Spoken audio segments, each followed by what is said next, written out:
नमस्कार। Avanti book club में आप सभी का स्वागत है। आइए आज सुनते हैं मुंशी प्रेमचंद द्वारा लिखित कहानी आप बीती।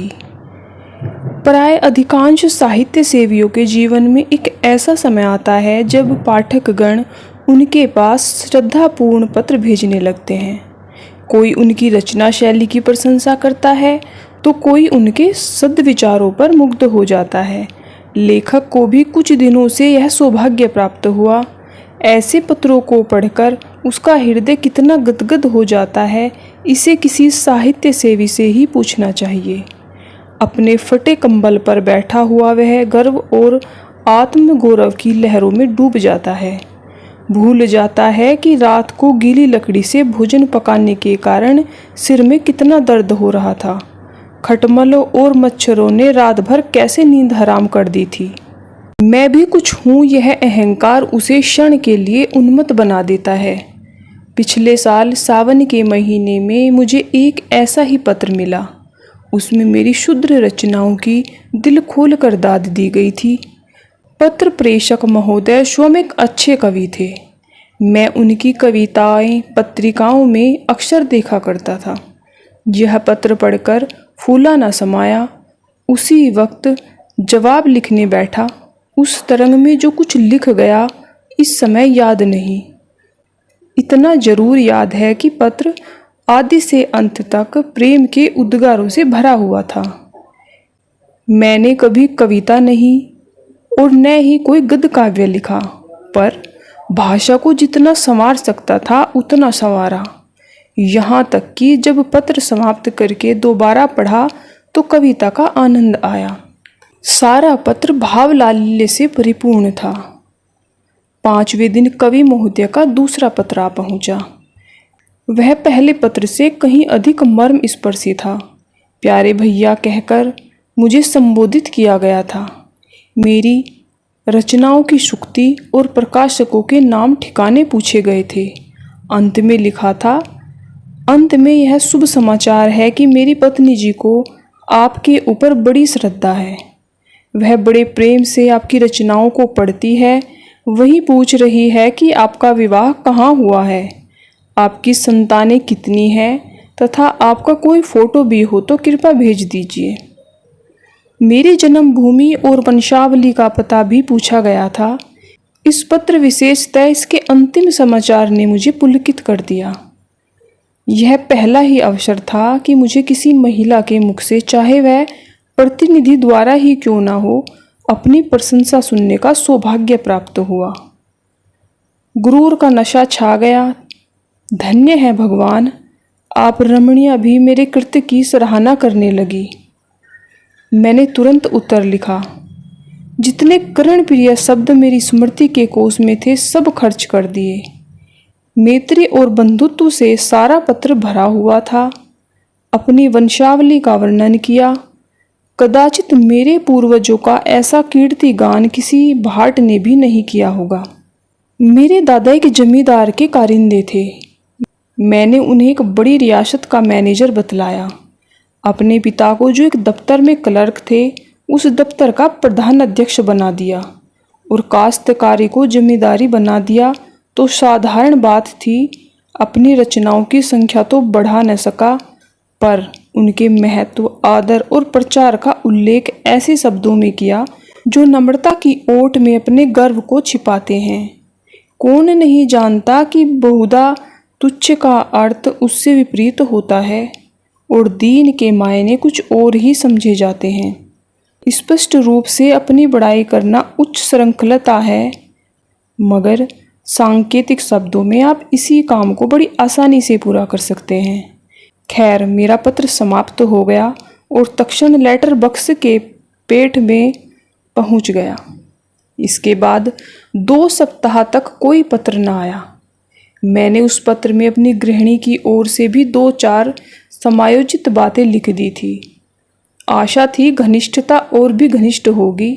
कहीं कविता में मेरी प्रशंसा हो जाए तो क्या पूछना, फिर तो साहित्य संसार में मैं ही नजर आऊं।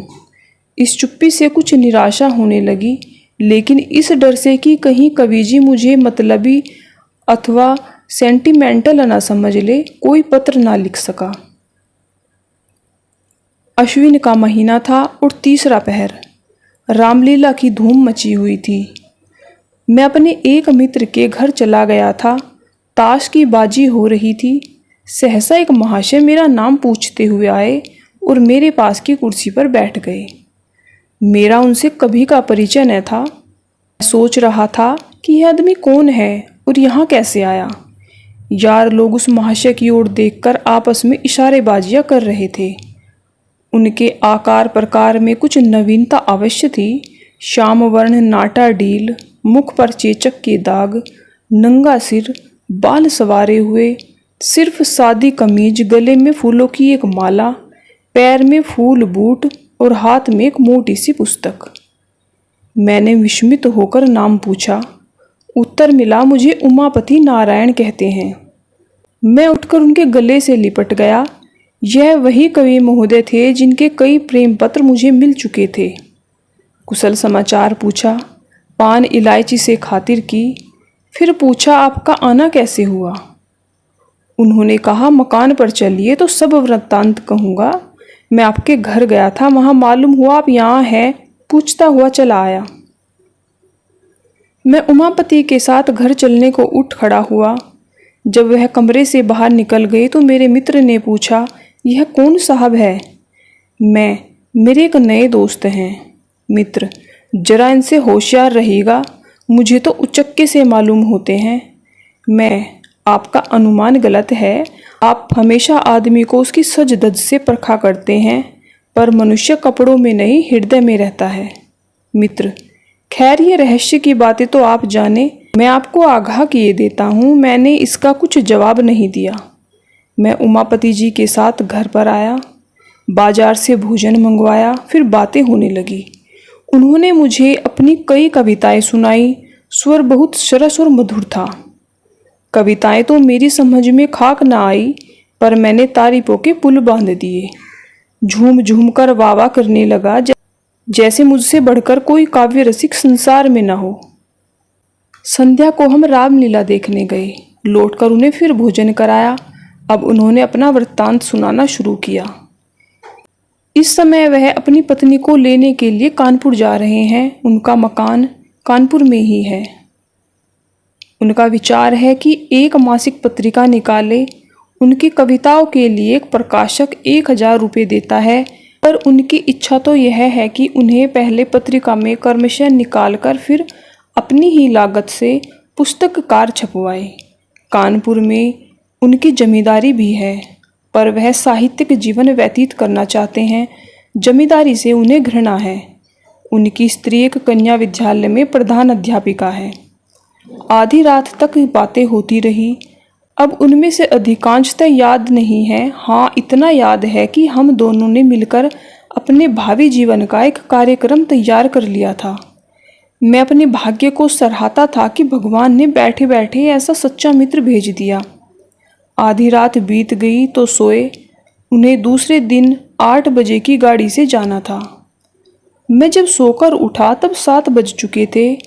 उमापति जी हाथ मुंह धोए तैयार बैठे थे। बोले, अब आज्ञा दीजिए, लौटते समय इधर ही से जाऊंगा। इस समय आपको कुछ कष्ट दे रहा हूँ, क्षमा कीजिएगा। मैं कल चला तो प्रातःकाल के 4 बजे थे। 2 बजे रात के पड़ा जाग रहा था कि कहीं नींद ना आ जाए, बल्कि यो समझिए कि सारी रात जागना पड़ा, क्योंकि चलने की चिंता लगी हुई थी। गाड़ी में बैठा तो झपकियाँ आने लगी। कोट उतार कर रख दिया और लेट गया। तुरंत नींद आ गई। मुगल सराय में नींद खुली। कोट गायब। नीचे ऊपर चारों तरफ देखा, कहीं पता नहीं। समझ गया कि किसी महाशय ने उड़ा दिया। सोने की सजा मिल गई। कोट में 50 रुपये खर्च के लिए रखे थे, वे भी उसके साथ उड़ गए। आप मुझे 50 रुपये दें, पत्नी को मैके से लाना है, कुछ कपड़े वगैरह ले जाने पड़ेंगे। फिर ससुराल में सैकड़ों तरह के नेक जोग लगते हैं। कदम कदम पर रुपये खर्च होते हैं, न खर्च कीजिए तो हंसी हो। मैं इधर से लौटूंगा तो देता जाऊंगा। मैं बड़े संकोच में पड़ गया।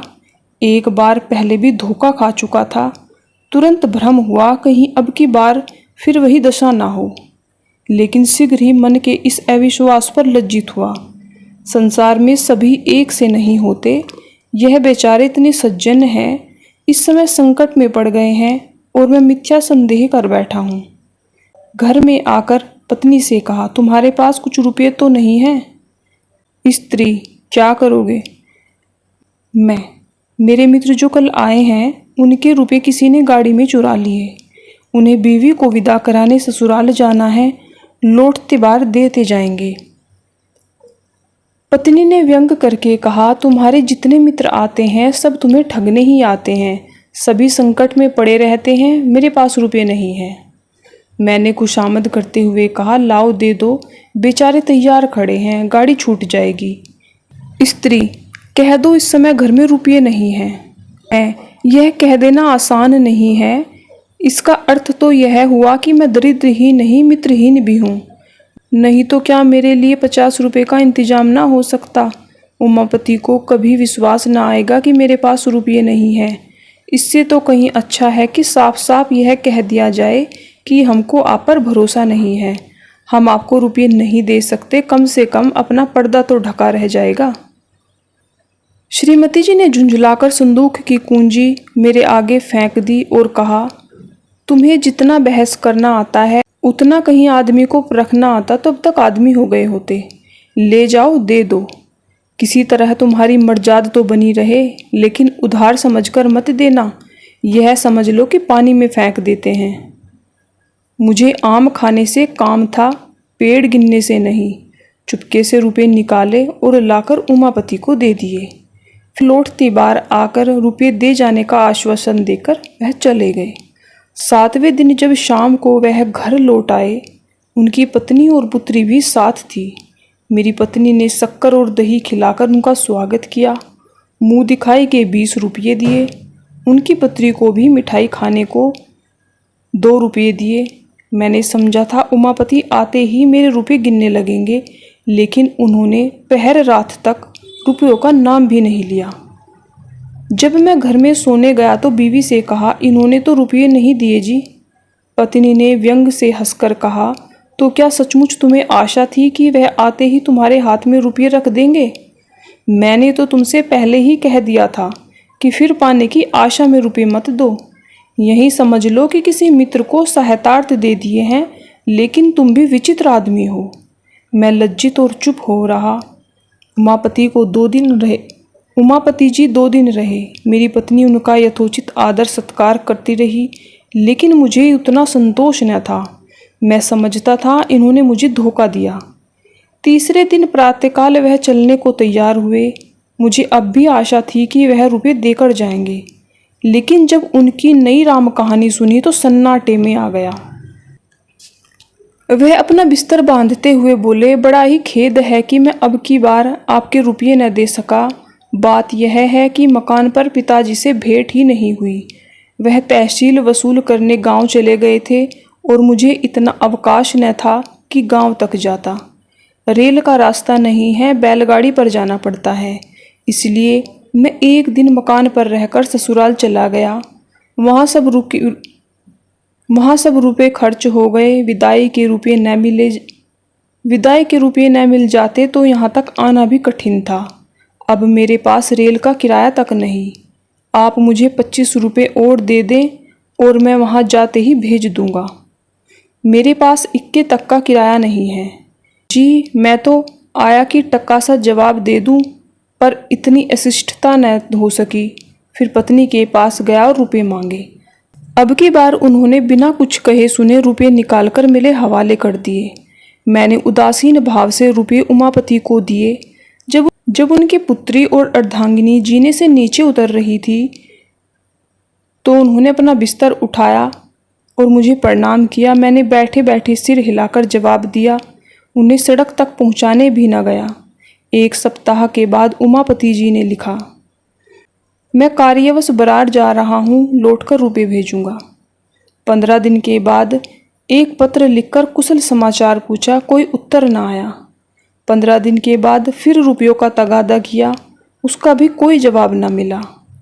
1 महीने के बाद फिर तगादा किया, उसका भी यही हाल हुआ। एक रजिस्ट्री पत्र भेजा, वह पहुंच गया। इसमें संदेह नहीं, लेकिन जवाब उसका भी ना आया। समझ गया, समझदार जोरू ने जो कुछ कहा था वह अक्षरतः सत्य था। निराश होकर चुप हो रहा। इन पत्रों को मैंने पत्नी से चर्चा भी नहीं की और न उसी ने कुछ इस बारे में भी पूछा। इस कपट व्यवहार का मुझ पर वही असर पड़ा जो साधारणतः स्वाभाविक रूप से पड़ना चाहिए। कोई ऊंची और पवित्र आत्मा इस छल पर भी अटल रह सकती थी। उसे यह समझकर संतोष हो सकता था कि मैंने अपने कर्तव्य को पूरा कर दिया। यदि ऋणी से ऋण नहीं चुकाया गया तो मेरा क्या अपराध। पर मैं इतना उदार नहीं हूँ। यहाँ तो महीनों सिर खपाता हूँ, कलम घिसता हूँ, तब जाकर नगद नारायण के दर्शन होते हैं। इसी महीने की बात है, मेरे यंत्रालय में एक नया कंपोजिटर बिहार प्रांत से आया। काम में चतुर जान पड़ता था। मैंने उसे 15 रुपये मासिक पर नौकर रख लिया। पहले किसी अंग्रेजी स्कूल में पढ़ता था। असहयोग के कारण पढ़ना छोड़ बैठा था। घर वालों ने किसी प्रकार की सहायता देने से इनकार किया। विवश होकर उसने जीविका के लिए यह पेशा अख्तियार कर लिया। कोई 17-18 वर्ष की उम्र थी। स्वभाव में गंभीरता थी। बातचीत बहुत सलीके से करता था। यहाँ आने के तीसरे दिन बुखार आने लगा। 2-4 दिन तो ज्यों तो करके काटे, लेकिन जब बुखार न छूटा तो घबरा गया। घर की याद आई और कुछ न सही घरवाले क्या दवा दर्पण भी न करेंगे। मेरे पास आकर बोला, महाशय मैं बीमार हो गया हूँ, आप कुछ रुपये दे दे तो घर चला जाऊँ। वहाँ जाते ही रुपयों का प्रबंध करके भेज दूंगा। वह वास्तव में बीमार था। मैं उससे भली भांति परिचित था। यह भी जानता था कि यहाँ रहकर वह कभी स्वस्थ लाभ नहीं कर सकता। उसे सचमुच सहायता की जरूरत थी, पर मुझे शंका हुई कि कहीं यह भी रुपये हजम न कर जाए। जब एक विचारशील सुयोग्य विद्वान पुरुष धोखा दे सकता है तो एक अर्ध शिक्षित नवयुवक से कैसे यह आशा की जाए कि वह अपना वचन पालन करेगा। मैं कई मिनट तक घोर संकट में पड़ा रहा। अंत में बोला, भाई मुझे तुम्हारी दशा पर बहुत दुख है, मगर मैं इस समय कुछ न कर सकूँगा। बिल्कुल खाली हाथ हूँ, खेद है। यह कोरा जवाब सुनकर उसकी आंखों से आंसू गिरने लगे। वह बोला, आप चाहे तो कुछ न कुछ प्रबंध अवश्य कर सकते हैं। मैं जाते ही आपके रुपये भेज दूंगा। मैंने दिल में कहा, यहाँ तुम्हारी नीयत साफ है, लेकिन घर पहुंचकर भी यही नीयत रहेगी, इसका क्या प्रमाण है। नीयत साफ रहने पर भी मेरे रुपये दे सकोगे या नहीं, यह कौन जाने। कम से कम तुमसे वसूल करने का मेरे पास कोई साधन नहीं है। प्रकट में कहा, इसमें मुझे कोई संदेह नहीं है, लेकिन खेद है कि मेरे पास नहीं है। हाँ, तुम्हारी जितनी तनख्वाह निकलती हो वह ले सकते हो। उसने कुछ जवाब नहीं दिया। किंग कर्तव्य विमूढ़ की तरह एक बार आकाश की ओर देखा और चला गया। मेरे हृदय में कठिन वेदना हुई। अपनी स्वार्थपरता पर ग्लानि हुई, पर अंत को मैंने जो निश्चय किया था उसी पर स्थिर रहा। इस विचार से मन को संतोष हो गया कि मैं ऐसा कहाँ का धनी हूँ जो यूँ रुपये पानी में फेंकता फिरूँ। यह है उस कपट का परिणाम जो मेरे मित्र कवि ने मेरे साथ किया। मालूम नहीं आगे चलकर इस निर्बलता का क्या कुफल निकलता, पर सौभाग्य से उसकी नौबत ना आई। ईश्वर को मुझे इस अपयश से बचाना मंजूर था। जब वह आंखों में आंसू भरे मेरे पास से चला तो कार्यालय के एक क्लर्क पंडित पृथ्वीनाथ से उसकी भेंट हो गई। पंडित जी ने उससे उसका हाल पूछा। पूरा वृत्तांत सुन लेने पर बिना किसी आगा पीछा के उन्होंने 15 रुपये निकालकर उसे दे दिए। ये रुपये उन्हें कार्यालय के मुनीम से उधार लेने पड़े। मुझे यह हाल मालूम हुआ तो हृदय के ऊपर से एक बोझ उतर गया। अब वह बेचारा मज़े से अपने घर पहुंच जाएगा, यह संतोष मुफ्त ही में प्राप्त हो गया। कुछ अपनी नियत पर लज्जा भी आई। मैं लंबे लंबे लेखों में दया, मनुष्यता और सद्व्यवहार की उपदेश दिया करता हूँ, पर अवसर पड़ने पर साफ जान बचाकर भाग निकला। और यह बेचारा क्लर्क जो मेरे लेखों का भक्त था, इतना उदार और दयाशील निकला। गुरु गूढ़ ही रहे, घेला शक्कर हो गए। खैर, उससे भी एक व्यंग्यपूर्ण संतोष था कि मेरे उपदेशों का असर मुझ पर न हुआ तो न सही दूसरों पर तो हुआ। चिराग के तले अंधेरा रहा तो क्या हुआ, उसका प्रकाश तो जग में फैल रहा है। पर कहीं बेचारे को रुपये न मिले तो खूब छकेंगे। हजरत की आड़े हाथों लूँगा, किंतु मेरी ये अभिलाषा न पूरी हुई। 5वें दिन रुपये आ गए। ऐसी और आंखें खोल देने वाली यातना मुझे और कहीं नहीं मिली थी। खैरियत यही थी कि मैंने इस घटना की चर्चा स्त्री से नहीं की थी, नहीं तो मुझे घर में रहना मुश्किल हो जाता। उपयुक्त वृत्तांत लिखकर मैंने एक पत्रिका में भेज दिया। मेरा उद्देश्य केवल यह था कि जनता के सामने कपट व्यवहार के कुपरिणाम का एक दृश्य रखूं। मुझे स्वप्न में भी आशा न थी कि कोई प्रत्यक्ष फल निकलेगा। इसी से जब चौथे दिन अनायास मेरे पास 75 रुपये का मनी ऑर्डर पहुंचा तो मेरे आनंद की सीमा न रही। प्रेषक वही महाशय थे, उमापति। कूपन पर केवल क्षमा लिखा हुआ था। मैंने रुपये ले जाकर पत्नी के हाथों पे रख दिए और कूपन दिखलाया। उसने अनमने भाव से कहा, इन्हें ले जाकर यत्न से अपने संदूक में रख लो। तुम ऐसे लोभी प्रवृत्ति के मनुष्य हो, यह मुझे आज ज्ञात हुआ। थोड़े से रुपये के लिए किसी के पीछे पंजे झाड़कर पड़ जाना सज्जनता नहीं। जब कोई शिथिल और विनयशील मनुष्य अपने वचन का पालन न करे तो यह समझना चाहिए कि वह विवश है। विवश मनुष्य को बार बार तगाजों से लज्जित करना भलमनसी होती है। कोई मनुष्य जिसका स्वरधा नैतिक पतन नहीं हो गया है, यथाशक्ति किसी को धोखा नहीं देता। इन रुपयों को मैं तब तक अपने पास नहीं रखूंगी जब तक उमापति का कोई पत्र नहीं आ जाएगा कि क्यों रुपये भेजने में इतना विलंब हुआ। पर इस समय मैं ऐसी उदार बातें सुनने को तैयार न था। डूबा हुआ धन मिल गया, इसकी खुशी से फूला नहीं समाता था। धन्यवाद।